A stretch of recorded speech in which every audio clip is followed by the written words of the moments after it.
喺 Yarnifing 喺你哋同埋喺你身邊嘅朋友心目中，究竟係一間咩嘅公司，或者係一啲咩嘢嚟嘅咧？咁我相信咧，有啲朋友咧可能會定義為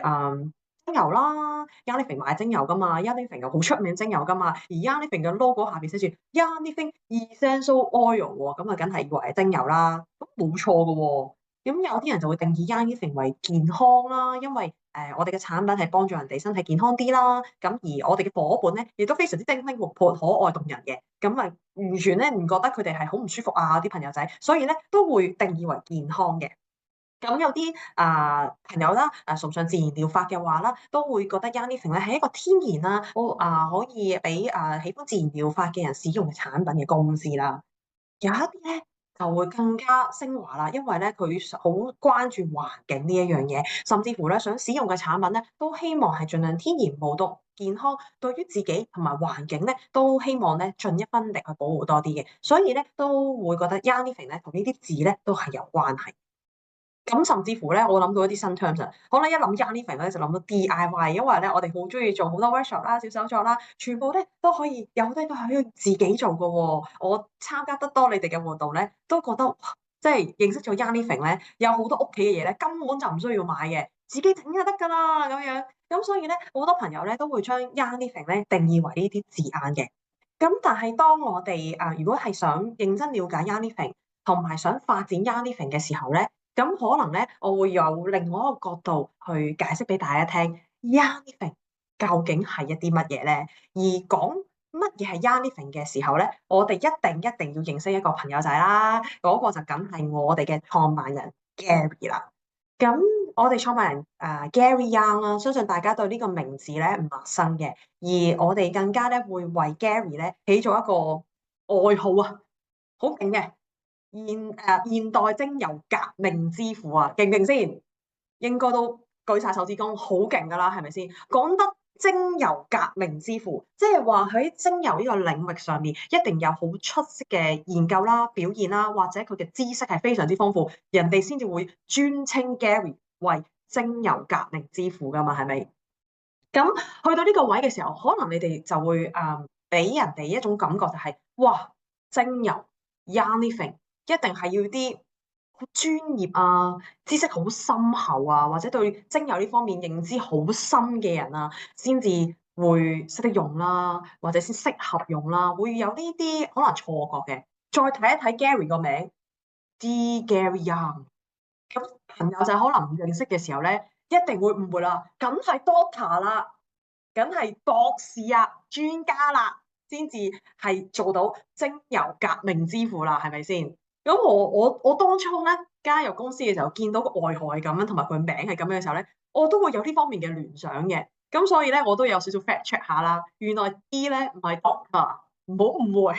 係 Donald Gary Young，呢個係佢個名嚟嘅，不過縮寫咗咁樣㗎啫。所以咧，佢唔係 Doctor Gary Young，佢一路都唔會咁樣標榜自己嘅身份嘅。咁好啦，我哋嘅創辦人被尊稱為現代精油革命之父，究竟佢係一個咩人咧？我想講佢一嘅出身咧係一個平凡人嚟嘅啫，佢係一個伐木工人嚟嘅。不過係因為佢伐木嘅時候有一啲意外啦，而導致到佢尋求唔同嘅方法嚟到幫助自己改善身體健康，而了解到精油原來係可以幫到自己。咁如果有幸見過 Gary 本人嘅時候，就知道佢行得走得啦，之前嘅問題已經冇晒啦。而精油嘅威力係可以好大，而令到佢為之着迷，所以佢用咗35年嘅時間去不斷咁樣研究呢隻精油究竟點樣去幫助人體，而通過佢35年嚟不斷嘅努力，佢嘅知識嘅累積，佢嘅經驗，令到佢支撐佢成為現代精油革命之父。所以只要一個人，無論佢嘅出身係點都好，只要佢相信一件事，努力去鑽研，努力去學習，佢一定係有所成就，就好似 Gary 咁樣。到 Gary 佢發現咗精油嘅好處嘅時候，其實佢亦都意識到咧，其實好多人咧都好需要精油呢一種產品嚟到幫助佢哋改善身體，所以佢成立咗 Young Living 呢間公司，亦都製造咗好多嘅產品，其實最終目的都係希望幫助人通過產品能夠健康啲，而佢個初心真係為咗咁樣嘅時候咧，佢有講過俾大家聽嘅。I don't make a product for a profit，but I make it for a purpose。佢做每一種產品唔係以利益為出發，唔係以我做呢個產品可以賺到幾多錢為出發，佢係真心好希望佢做嘅每一隻產品係可以幫助到人更加健康。呢個係佢製造 Young Living 產品嘅初心同埋目的。好多時咧，一講到精油呢樣嘢咧，因為我哋 DIY 噶嘛，會溝噶嘛，所以咧外人嘅眼中咧，我哋好似魔術師啊、魔法師啊，甚至乎咧好似實驗室工作人員咁樣，呢度滴幾滴啊，嗰度滴幾滴啊咁樣，感覺咧要識得用精油呢樣嘢咧，好似有啲遙遠啊，又好似我哋好多精油咁樣啦，單方精油當然有佢嘅效果啦，但係咧，複方咧係的確可以令到我哋嘅效果加倍啦，或者產生更好嘅效能嘅。咁所以咧，例如有一啲身體健康上面嘅需要咧，可能如果我哋再配合埋一啲精油嘅知識咧，我哋可以用兩三隻精油溝埋，令到有相輔相成嘅效果嚟到幫助自己自身更加健康。咁當然啦，呢啲都需要時間經驗嘅累積，先至可以識得點樣去調配，幫助到自己唔同需要嘅精油啦。打一個比喻啊，好似如果我有鼻敏感，我知道咧南安樹同埋尤加利咧係可以幫到我自己嘅。咁但係我冇呢方面嘅知識嘅時候，咁我究竟要落幾多滴南安樹，幾多滴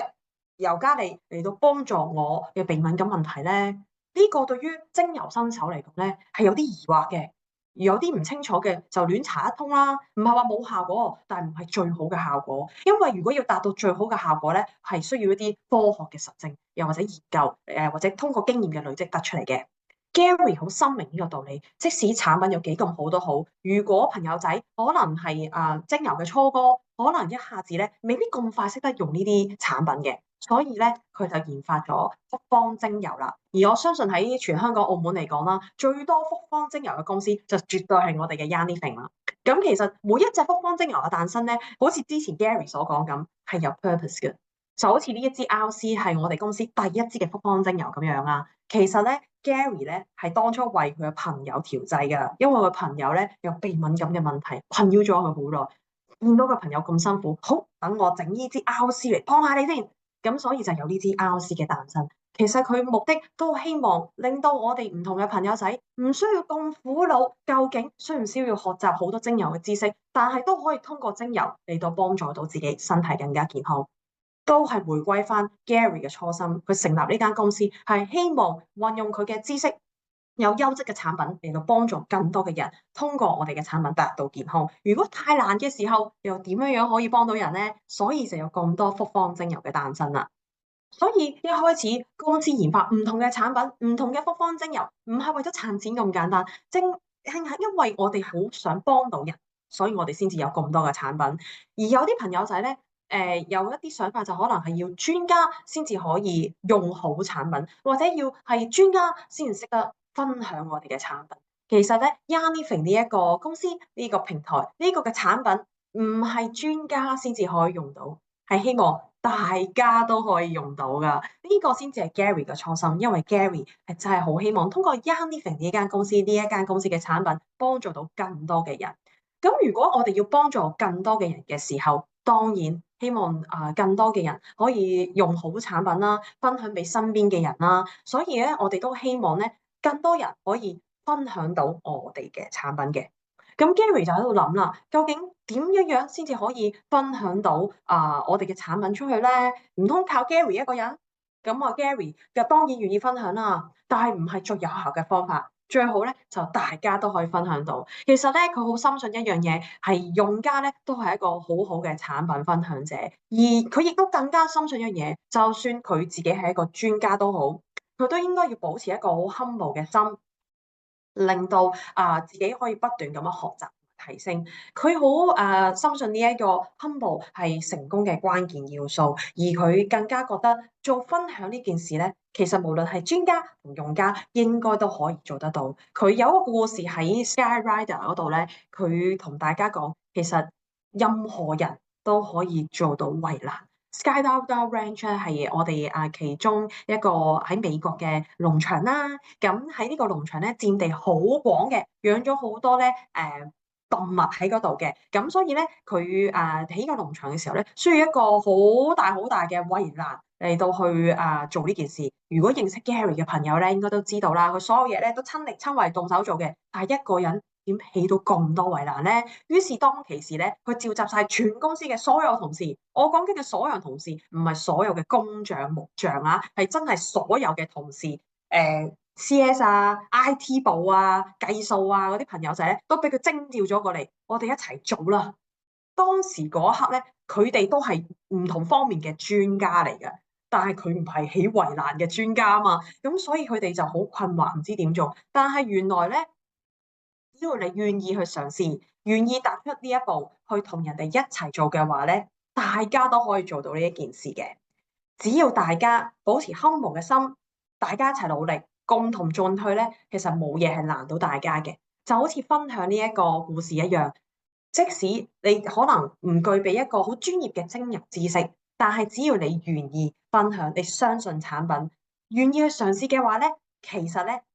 無論專家或者用家，其實都一樣可以分享得到嘅。咁 Gary 咧好深信，能夠分享到產品嘅人，唔一定係專家，但係必須係用家，因為你唔用過我哋嘅產品，又點樣分享到公司嘅產品帶俾自身嘅產品效果咧？呢個係 Gary 好秉持嘅信念。咁所以咧，Gary 一直都係好希望我哋嘅產品咧係透過用家去介紹同埋幫助身邊有需要嘅人，而我哋嘅用家唔一定要係專家㗎吓。但係要做到呢一樣嘢，我哋嘅公司咧就只有直銷係先至可以符合到 Gary 呢一方面嘅期望。咁可能有啲朋友仔咧，無論係香港、澳門都好啦，對於直銷呢個字眼咧，就有少少戒心嘅，因為一路以嚟啦，有好多媒體嘅報導啦，都將直銷咧聯想為一啲唔好嘅銷售嘅行為嘅。咁每個行業上面都係會有啲參差嘅人存在嘅，咁可能係因為呢啲少數嘅壞分子啦，而導致到外間咧對於直銷呢一個經營模式咧有一啲唔係幾好嘅印象。所以喺呢一度咧，我都想借住呢個平台啦，同大家講清楚，其實直銷係啲乜嘢？點解 Gary 咁好嘅人都選擇用直銷呢個方式嚟到分享佢咁好嘅產品俾身邊嘅人咧？講一講先。直銷同零售究竟有咩分別咧？一個好嘅產品可以擺喺零售，無論喺超級市場啊，或者唔同嘅鋪頭啊去銷售去上架嘅。而直接銷售就係直銷嘅意思，即係由出口商直接唔係應該係話製造商直接去到顧客嗰度。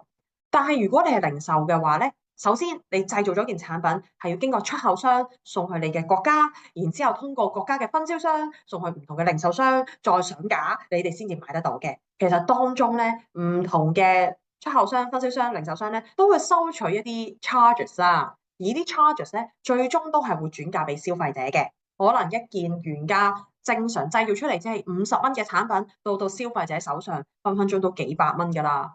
咁呢一個就係零售嘅經營模式，但係直銷嘅經營模式，因為係由我哋嘅廠商直接即係 Yanni 啦，我哋自己製造噶嘛，直接銷售俾客戶，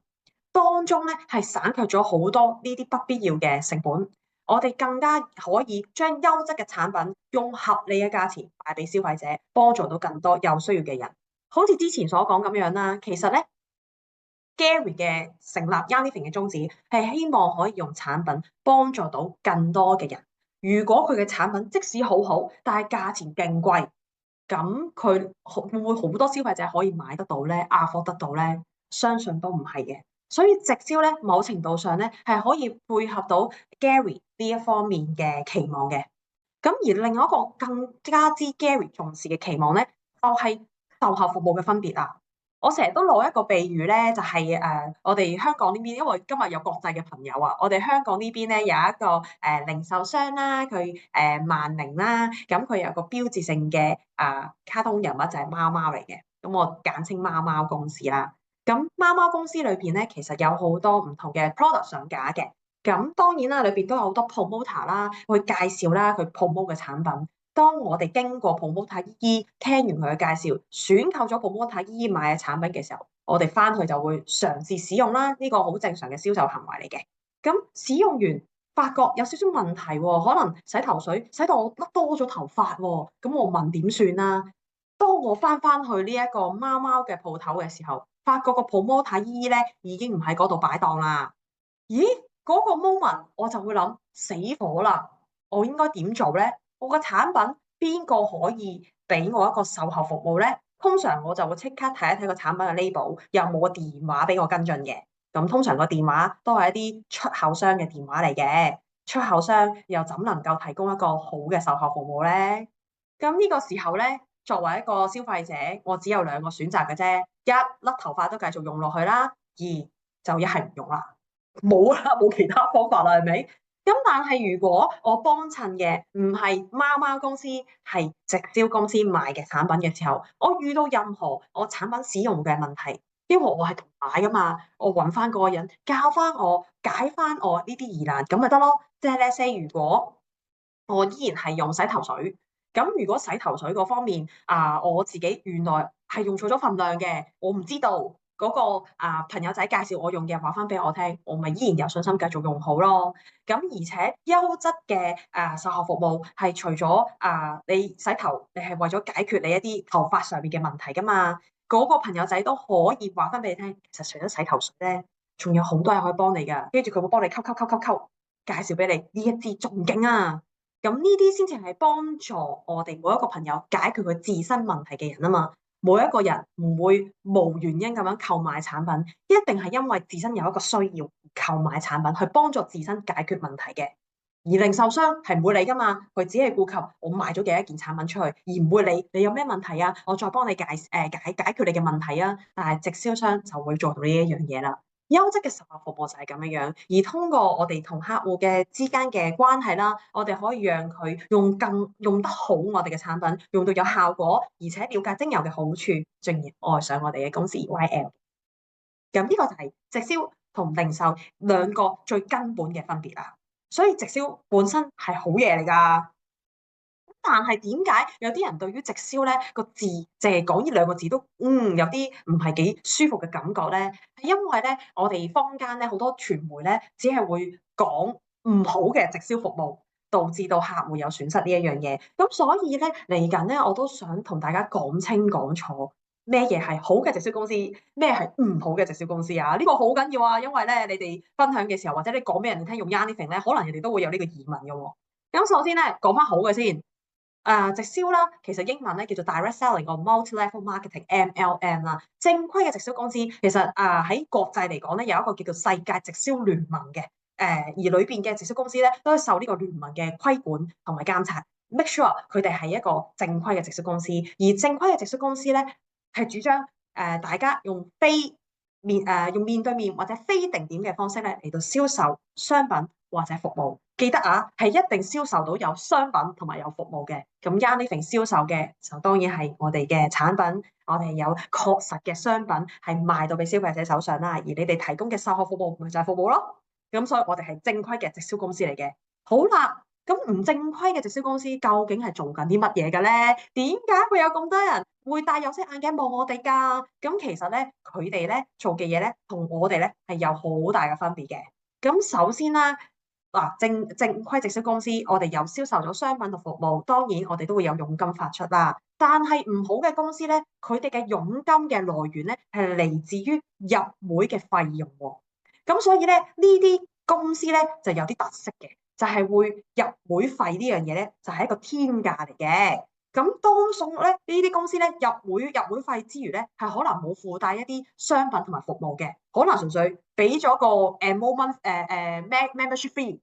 跟住就冇咗下文嘅啦。呢啲咧俾人哋感覺咧就係成日都話拉人頭嘅公司啦，因為拉咗你入會之後就乜嘢都冇發生。你想發生任何嘢，你要再拉另外一個人入會，又 charge 一筆入會費，你先至有佣金嘅。呢啲公司係有呢方面嘅特色嘅。咁有啲公司咧就更加取巧嘅。我哋都有商品，我哋都有服務，但係個價格咧係非常之唔合理嘅。唔合理到一個點咧，就係可能 for example 係我有商品提供俾你，但係呢個商品可能只係一樽維他命 C，但係就賣你2000蚊一樽，咁係咪一個好唔合理嘅價格咧？咁就係因為佢有咁唔合理嘅價格，所以先至有佣金可以通過銷售咁唔合理嘅產品嚟到發出俾你哋。而我哋 Yanlifeng 嘅產品其實係咪偏離咗市場定位嘅產品呢？我相信就絕對唔係啦。咁所以咧，呢啲方式咧就可以更清楚咁樣分別開究竟正規直銷公司同埋唔正規直銷公司係啲咩啦。而唔正規直銷公司咧，因為係拉人頭嘅關係啦，有一啲字眼咧，我哋會叫佢做層壓式或者 pyramid scheme 金字塔嘅直銷公司嘅。咁而維持一間正規嘅直銷公司咧，公司同埋伙伴咧都要通力合作先做到呢件事嘅。公司有責任保證我哋嘅產品嘅品質啦，亦都有條例咧去保障翻消費者。而且咧，我哋亦都會同伙伴去攜手合作，去維持一個公平嘅營商環境嘅。而伙伴亦都要幫手去跟進好客戶，提供好嘅售後服務啦。售後服務當然亦都包括埋產品教育呢方面，同埋同公司一齊合作，維持一個良好嘅公平嘅營商環境嘅。咁為此啦，公司都有商德部啦嚟到去管理呢方面嘅運作嘅。咁所以商德部咧係維持一間正規直銷公司不可多得嘅部門嚟㗎。咁正規嘅直銷流程咧，就應該係每一個朋友都係用我哋嘅產品啦，因為大家都有產品買到喺手啦。咁用完產品有好嘅效果嘅時候，就自然會中意我哋嘅產品啦。咁可能咧，你哋就會踏出另外一步，就去嘗試分享你哋自己好嘅產品效果。咁當你可以分享到產品俾身邊另外一個朋友達到健康嘅時候咧，佢自己咧亦都會通過相同嘅流程，用好產品，用好效果，愛上產品，進而分享效果。就係呢一種人傳人嘅方式咧，就係開始分享我哋 Yanlifeng 嘅旅程，亦都開始發展 Yanlifeng 嘅事業啦。因為通過你嘅分享，久而久之咧，其實你亦都會形成一個客戶群嚟到去形成咗個客戶群，去喺 Yanlifeng 呢一個大家庭裏邊咧，一齊去使用產品嘅時候咧，無形中你亦都會有一筆收入去誕生嘅喎。咁所以咧，我哋成日都講 Yanlifeng 咧，好多人都通過我哋嘅產品咧，而有一個過得不一樣嘅人生。當然唔一定要講講我哋嘅產品，令到大家更加健康，而人生都變得更加有光彩啦。更重要就係通過頭先嘅分享，更多嘅朋友咧，其實通過產品咧，原來除咗得到健康之外咧，人生都可以有多一種選擇同埋機會。因為產品嘅體驗帶俾你嘅，原來喺 Yanlifeng 嘅平台裏邊，仲有好多種唔同嘅機會同埋選擇，就係你嘅收入可以俾到你嘅財富嚟嘅。而如果有參與過公司嘅活動嘅朋友仔啦，咁我都相信你哋有感受到一樣嘢，其實公司咧唔單純係一間精油嘅公司，其實咧都係一個改變人生嘅公司嚟嘅。我曾經聽過有朋友仔喺台上面話，見到好多女性喺台上邊被嘉許、被表揚嘅時候，嗰種光彩咧，同喺屋企咧係變得好唔一樣嘅。因為公司係俾到一個平台，我哋好多女性去發展佢哋嘅事業，而 Yanlifeng 係俾呢個彈性，俾到呢啲機會佢哋嘅。而呢一個 life transformation 嘅 business 咧，其實一切源自於分享，而要做好呢個分享，一切源自於自己自身開始使用我哋嘅產品嘅。只要有好嘅產品效果，你分享幫到人嘅同時，原來你自己嘅人生都變得不一樣嘅。咁今日啦，我就啱啱好完咗呢一個第一 part 嘅啦嘅分享內容啦。但係咧，我都想做少少預告喎。啱啱啦，大家都知道咗乜嘢係 Yanlifeng 啦，係咪先？Yanlifeng 係一間直銷嘅公司，佢賣精油之餘，亦都可以賦予到好多機會選擇同嘅人生改變嘅opportunity 俾我哋身邊嘅人嘅。咁下一集咧，我哋就會深入探討一下，究竟點解咁多間公司，我哋揀 Yanlifeng 到再提升我哋自己嘅生活變得不一樣呢？